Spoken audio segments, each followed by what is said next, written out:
বিধানসভা ভোটের অন্যতম হাই প্রোফাইল কেন্দ্র রাসবিহারী। ১৯৯৮ সাল থেকে লাগাতার এই বিধানসভা এলাকার মানুষজন ভরসা রেখেছে তৃণমূলের ওপর। জোড়াফুলের এই জমিতে এবার চতুর্মুখী লড়াই। রাসবিহারীর বর্তমান বিধায়ক দেবাশিস কুমারকে এবারও প্রার্থী করেছে তৃণমূল কংগ্রেস। তৃণমূলের বিরুদ্ধে বিজেপি প্রার্থী করেছে রাজ্যসভার প্রাক্তন সাংসদ পদ্মভূষণ সম্মানপ্রাপ্ত স্বপন দাশগুপ্তকে। টান টান এই ভোট লড়াইয়ের ময়দানে নেমেছেন বামফ্রন্ট সমর্থিত সিপিআইএমএল প্রার্থী মানস ঘোষ। আর কংগ্রেস এই কেন্দ্রে প্রার্থী করেছে আশুতোষ চট্টোপাধ্যায়কে। প্রায় ২৫ বছর ধরে ধারাবাহিকভাবে তৃণমূলের দখলে থাকা রাসবিহারীতে কি এবার তৃণমূলকে কড়া টক্কর দিতে পারবে বিরোধীরা? ভোটের মুখে এখানকার বিদায়ী বিধায়ক ও তৃণমূল প্রার্থী দেবাশিস কুমারকে আর্থিক প্রতারণা মামলায় ইডির তলবের বিষয়টি বাড়তি অস্ত্র জুগিয়েছে তাদের। এইখানে সবথেকে বড় একটা নতুন সমস্যা দাঁড়িয়েছে, ওটা হচ্ছে তোলাবাজ সিন্ডিকেট। রাজনীতিকরণ হয়ে গেছে, ক্রাইমের সঙ্গে রাজনীতিকরণ আর তার সঙ্গে সিন্ডিকেট, সেটা পুরো দক্ষিণ কলকাতা আর বিশেষ করে রাসবিহারী কেন্দ্রকে খুবই ক্ষতি করছে। এই যে জগৎ, প্রমোটারের জগৎ, ইডি যারা করে, এটা আমার কাছে একদম একটা নতুন ব্যাপার।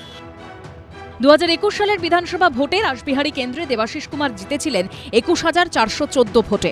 ২০২৪ সালে লোকসভা ভোটের বিধানসভা ভিত্তিক ফল অনুযায়ী রাসবিহারী কেন্দ্রে তৃণমূল লিড পেলেও মার্জিন কমে হয় মাত্র ১,৬৯১। মানুষ জানে কি করেছি, মানুষ যদি সমর্থন করে করবে। কোন রিপোর্ট, মানুষ আমার রিপোর্ট কার্ড ৩৬৫ দিন মানুষের সঙ্গে আমার দেখা হয়। আমি অন্য গ্রহ থেকে এসে রিপোর্ট কার্ড দেখাতে হয় না আমাকে। ৩৬৫ দিন মানুষ এখানে আমায় দেখেন, তাই রিপোর্ট কার্ড মানুষ জানেন কি করে। সব উত্তর ৪ তারিখ রাসবিহারী মানুষ দেবে। তৃণমূল বিজেপিকে এক বন্ধনীতে ফেলে নিশানা করেছেন বামফ্রন্ট সমর্থিত রাসবিহারীর সিপিআইএমএল লিবারেশন প্রার্থী মানস ঘোষ।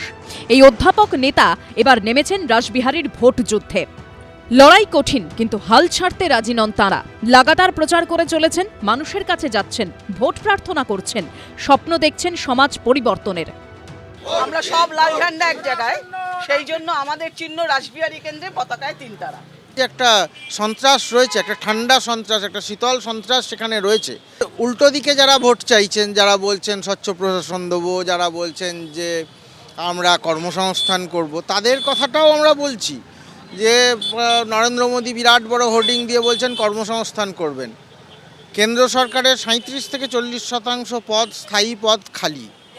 তিনি কি করে রাজ্যের কর্মসংস্থান করবেন তিনিই জানেন। ২৯শে এপ্রিল দ্বিতীয় দফায় রাসবিহারী কেন্দ্রে ভোট।